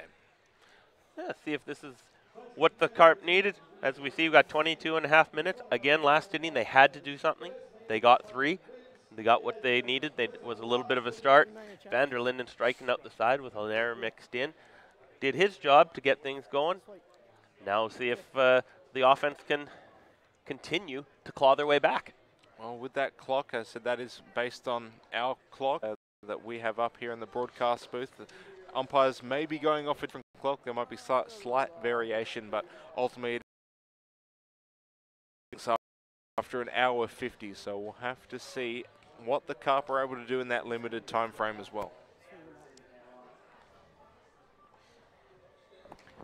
Yeah, looks like we are getting another Wojtek call to the bullpen as the Clippers are going to a left-handed pitcher here. For jersey numbers on our roster, we got this is Tom Bryce, one of the assistant coaches. Don't think this is Brycey standing on the mound out there. So we'll have to get who it is. This is one of the new Chinese players that are around. Each of the clubs added 1 to their rosters today. Third base for the Carp playing tonight is Feng Feng. Thank you to Matty Williams, who's partnered with MLB and China Baseball Academy with the pronunciation. I apologize for having it wrong earlier. And we'll see what we got here from the Clippers. If they can keep the Carp exactly where they are, or if the Carp can keep battling their way and stay on the line, as we'll say. Yeah, going to be interesting to see what they can do. We're going to have a bit of just a quick discussion on the mound. As you mentioned, Lachlan Burrows will be the hitter to start us off. And then as you mentioned, Jay Sanderson, who came in as a substitute for Nathan Vanderlinden, and then Josh Lapiana, 9-1-2, the duo.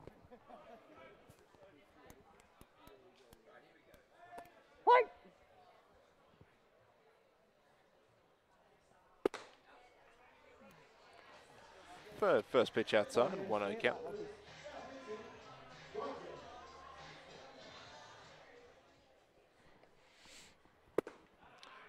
we go, an aggressive swing there. Ultimately going to miss it though, 1-1 count. At least for right now with the bottom part of this order, Burrow is currently 0 for 1. There's a nice breaking pitch there. Just going to cause Burrows to swing through. 1-2.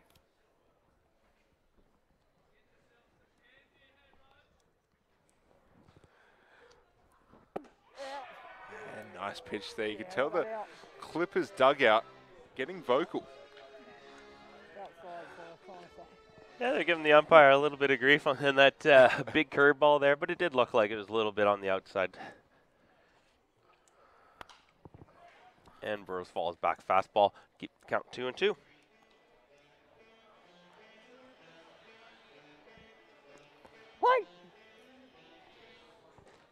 2-2 pitch. And Burrows going to try and protect. Big swing and a miss though. Carter's just going to throw it over to McArdle first. Tap on the bag and 1 out for the Carp. Yeah, so far we've seen good fastball that he's been able to place around and a big sweeping curveball. He's got the guy swinging around. He was able to place it. And this could be a dominant pitcher for the last few weeks here for the Sweet Amber Clippers. To add to a bullpen that's already full, which we've seen already with Tyler Chappell, Tim Day. We haven't seen Chris Burkholder tonight, who might be the ace of the staff. It's almost a completely revamped lineup the Clippers have that we've seen the first 4 weeks when they started 0-3, and now they might be looking to make a move and go after that first place title and buy into the grand final. Well, regardless of where you sit on the ladder, you've either got to do some more work and try to build up or try and protect your current situation. Sanderson at the moment, now working with a 1-2 count. 1-2.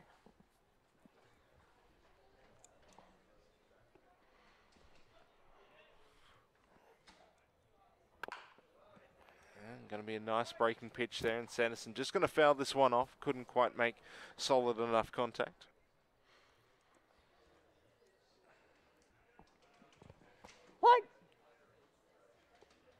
Currently with a 5-run deficit to work with. Another one that is going to be a little bit closer to being fair, but ultimately not quite enough. So another pitch for Sanderson here, still going to maintain the 1-2 count. So pretty much once that clock on your screen gets to the 10-minute mark, that means there are no new innings.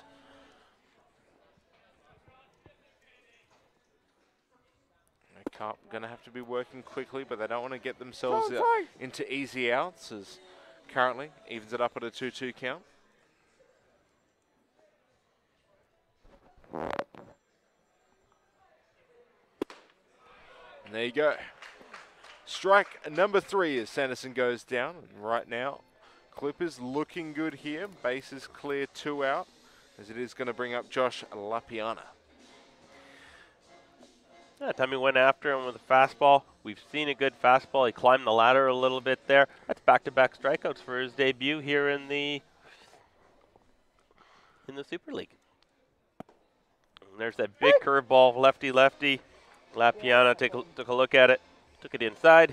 Strike 1.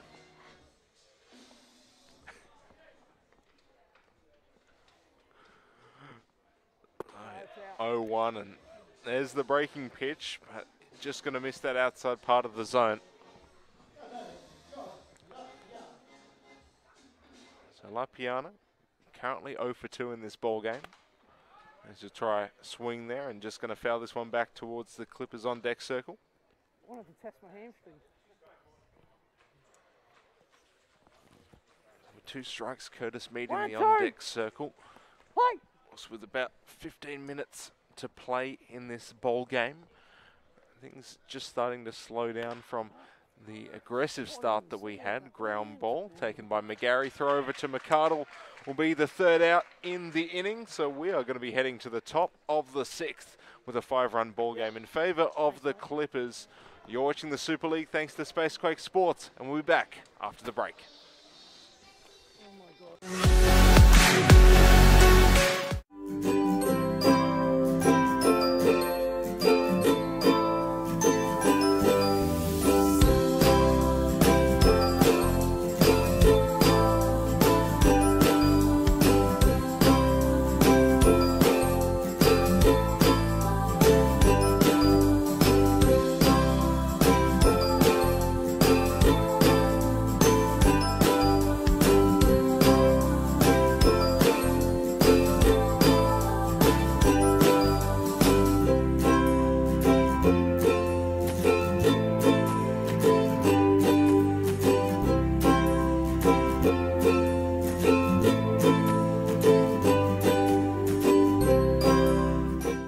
Specialised knowledge, ability to deliver, and professionalism are keys to our successful relationship. A friendly and experienced team. She got two little horns and they give me a little bit. Welcome back to the Adelaide Shores Baseball Complex. Currently 8-3 scoreline in favour of the Clippers, as it will be Nathan van der Linden still on the hill for the Carp.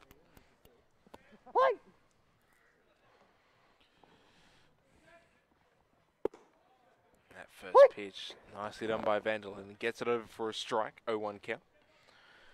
Sam McGarry will be in, currently 0 for 2 with an RBI.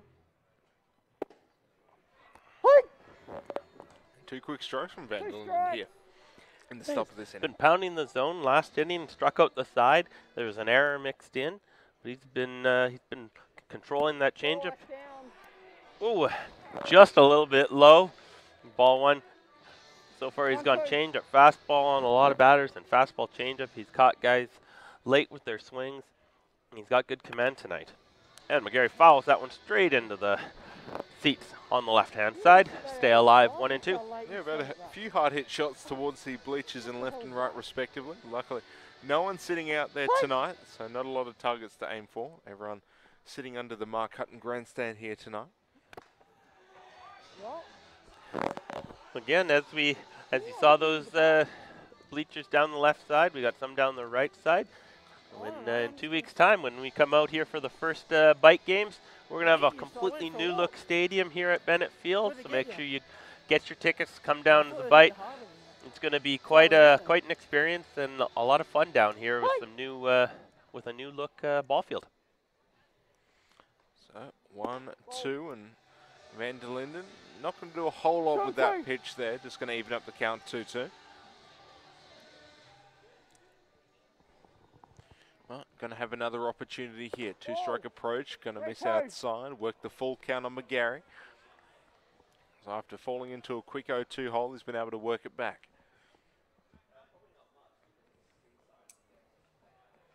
And here is that payoff pitch, and a swing and a miss as McGarry goes down. Lineup is going to turn back over to the top. Dylan Brammer will be stepping in behind him.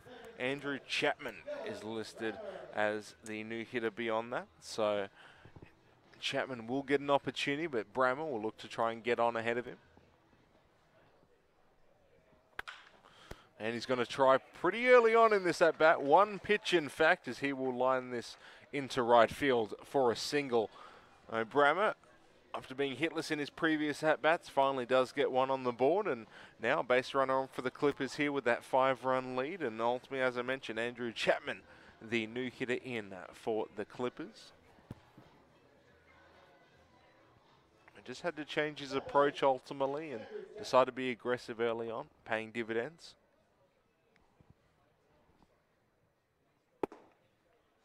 And gets a strike, 0-1 count. Had a few changes as well. Griffin Weber in the on-deck circle at the moment. He'll be taking over. Yeah, it looks like in the last inning of the game here, with 8-3 lead. Clippers are emptying the bench a little bit, giving some of the players who haven't had a lot of opportunity in the last couple of weeks a chance to swing a bat again. Brammer with a good lead at first base. Vanderlin's going to keep an eye on him. Oh, broken bat, ground ball towards Sanderson, flip to short, throw is going to be underneath the glove of Lapiana. Looks like Chapman going to take the extra base, slides in, going to roll out into the outfield, but not quite far enough to take third. So the broken bat, they get the lead runner out, but ultimately Chapman's just going to take his place. What part?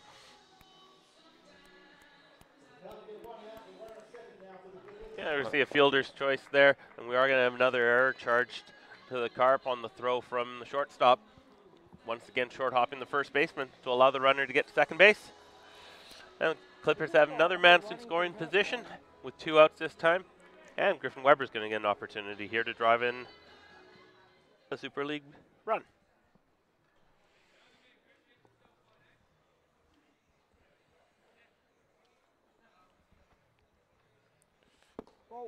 First pitch to Weber, going to be down low, 1-0 count. So far for Weber, currently in the 4 games in his 7 at-bats, has not been able to get on base yet, but he gets the one right there. Chapman going to be waved around after initially being held up. Play is not going to be at the plate. He's going to slide in. Weber's going to end up at second. So Weber gets a hit, ends up at second base ultimately after all that.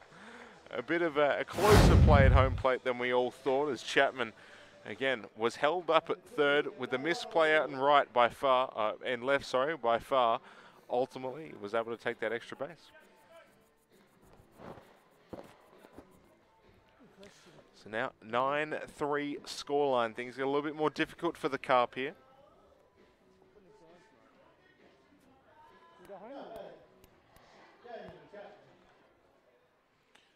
Daniel Chapman. That first pitch up high. And we get another look at that wave around third. Another look at that slide.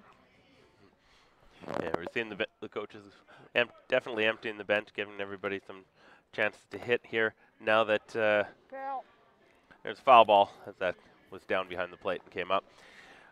As we are going to be under that 10-minute mark.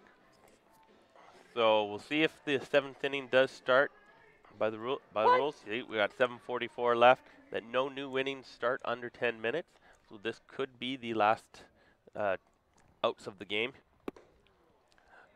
Swinging a miss on a good change up there by Vanderlinden. 1 and 2. Yeah, a bit of a golf swing there from Daniel Chapman. Couldn't quite make contact.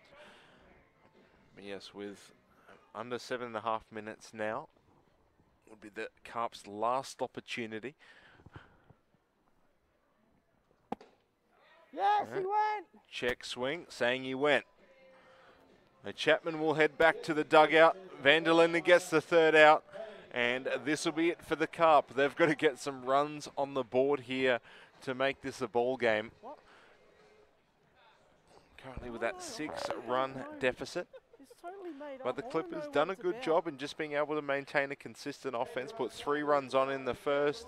They ended up putting on 5 runs in the 4th. And they've been able to put on another run here in this inning. So at this point, been pretty consistent with their run scoring opportunities for the Carp.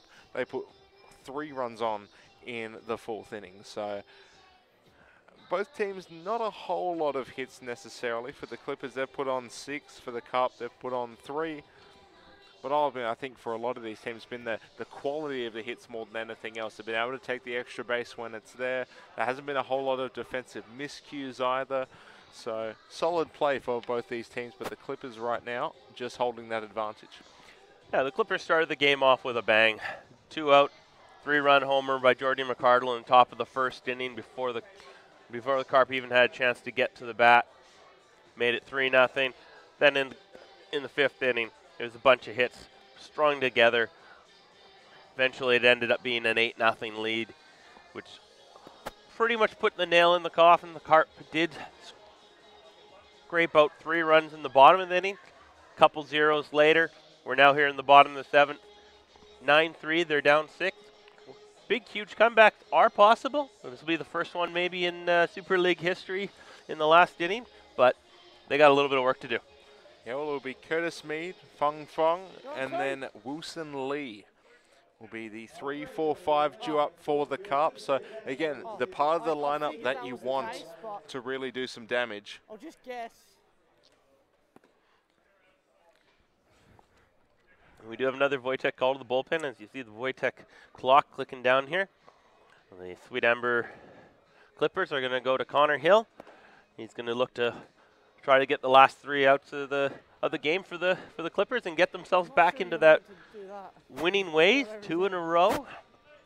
Could make the standings very interesting for the final couple weeks of the season if they can hold on to this game. Yeah, well, 10 weeks in total, including finals. So we're in week 6 at the moment. Just past that halfway point, things getting to that tail end, getting a little bit more serious, but still plenty of movement could happen in the ladder over the course of the next couple of weeks.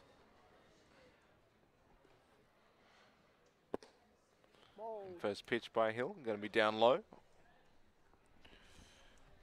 Currently for Mead, 1 for 1 with a walk.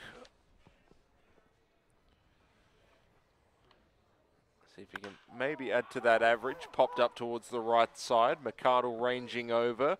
Going to be difficult, but does take it almost over his head. So he'll end up being the victor of that one against the wind here at the ballpark. Mead will go down. Now it will be Fung.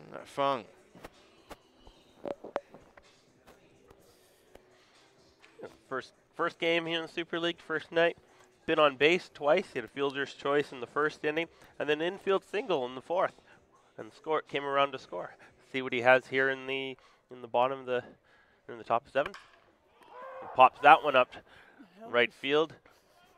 Chapman coming in to catch it, calls off the second baseman McGarry, puts it away for the second out of the inning, and Connor Hill quickly has 2 outs, and the Carp are down to their final out of the game. Yep, Wilson Lee was able to get all the way to third base in his last at-bat. Hit a shot to right center. Serious? He needs something along those lines here just to keep the Carp in this one, but they are down to their final out, as you said, Rob. So things are going to be tough for him, but Connor Hill, potentially 1 pitch warning here.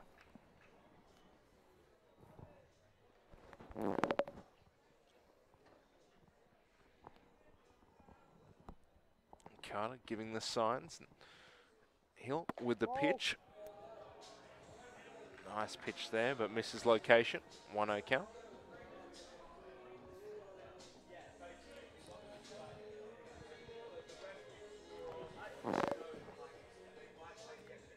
Ball us down. 2 balls. 2-ball count. Wilson Lee didn't really look like he was interested in swinging at either of those pitches. Kind of backed away as the pitches were even coming. See if he's ready to gear up here. 2-0. Takes the fastball down the middle. 2-1. So looking towards round balls, 7 one next week. The strike. Wasps versus the Clippers will be the early game at 6 o'clock, with the Carp and the Crushers being the late game at 8:30. Ball us down. Of course, Phil Hurd will be 3-1. taking you through that early game. Myself will be taking you through the 8:30 game. Rob, you'll be here for both of them. So As you've I got the always fun am, I job. got double header action next week. Ball. Ball. Wilson Lee takes ball 4 inside. Maybe a little bit of life for the Carp. Some 2-out magic. To see what they got in store for the last couple outs here, or for the last couple batters.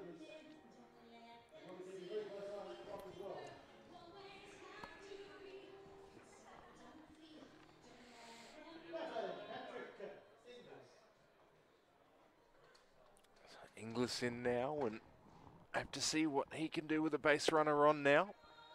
Still going to have to work from the stretch here, but 6 runs down. 6 runs that they're chasing, as now you can see we're almost at the minute mark of this ball game. Not that that was going to play a factor past that 10-minute mark. It's a big swing there. Looks like the Carp have gone to a pinch hitter. It's been keeping 2 strikes. up to bat now. He's looking to drive a ball, get himself a batting average here in the Super League. He's struggled a little bit late. There's a pitch just off the glove inside of Griff Weber. Wilson Lee scampers down to second base. 2 out.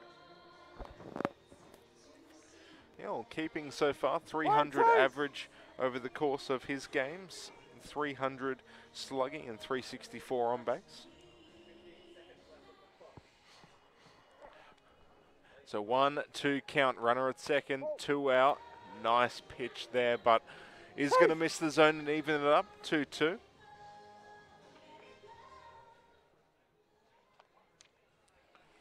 It's the Carp chasing some runs. And Weber's going to take a look at it, but it is going to go into the shark tank and bounce out. Zufall had a look at it there, going huh? over the dugout there. No, Looks we'll like the get Clippers have changed their catcher. Casey Carter's come out. It's given the rest of the night off. As Alessandro Zufall will take over. The Austrian-born player here in exchange with Henley and Grange.